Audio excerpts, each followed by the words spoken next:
Well, hello, men. It's nice to walk in the forest with your good boots on, hearing the bugs crush underneath your feet. What the hell am I talking about? Sorry, I've just had a large piece of sirloin steak. It kinda gives me a bit of a high. I don't know how you men like your steak. I'm a 3.5-minute one myself. That's just right. It's got some pink in the middle, you know. Anyway, this video is for the kinda younger men out there. You know, the ones that could do with a bit of older male guidance. So I'm gonna go find one and let them talk to you. No, it's me. Christ, I'm old enough. I'm so old I'm nearly dead. Well, maybe I am. Let me check. Well, something's beaten there. But it's good that the men nowadays are evolving. Femons are going backwards. But some young men still think marriage is the way to go. And if you some young men out there think that way, just take a look at some older men who've been married a long time. Maybe there's some in your family. Well, I know there's a couple in my family that have been married a very, very long time. And they certainly aren't the man they used to be. First of all, you'll notice that these men who've been married a very long time don't have any hobbies. They used to have, but that was all done and dusted just after they got married. No, these married men who've been married forever seem to go to work, come home, and just look after the femon and do what she wants to do. Maybe on the weekend they can go down to a bric-a-brac shop and pick out some bric-a-brac. You see, all the men I've seen that have been married for a long time all turn out the same.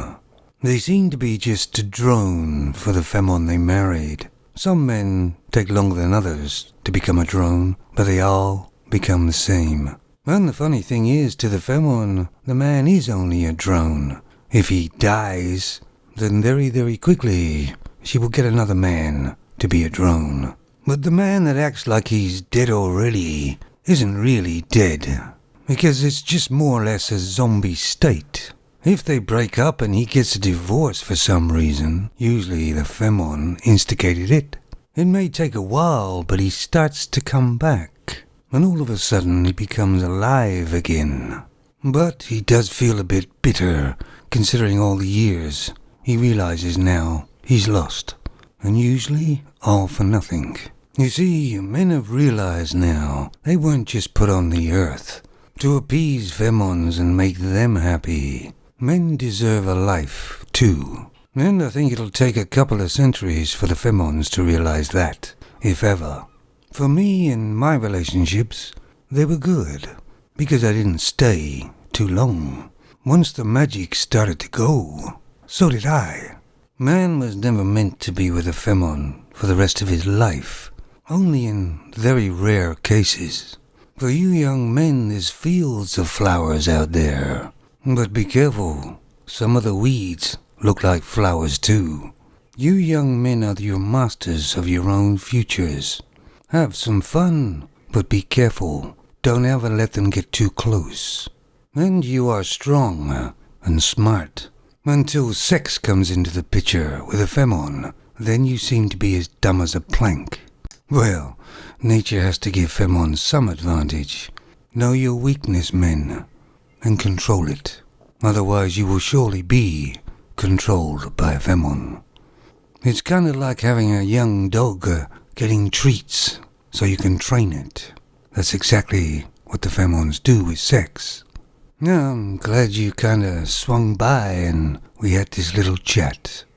And I hope you know, young men, I have always told you the truth, because I have no reason to lie. I don't make stories up about femons, because I hate them. I just tell the truth about femons, because I know their nature. This would be something usually that the father would warn you about. But I know a lot of you young men out there didn't have fathers. I do like giving some people pep talks before they go into battle. Now then, let's get walking in the forest again and crushing all those bugs.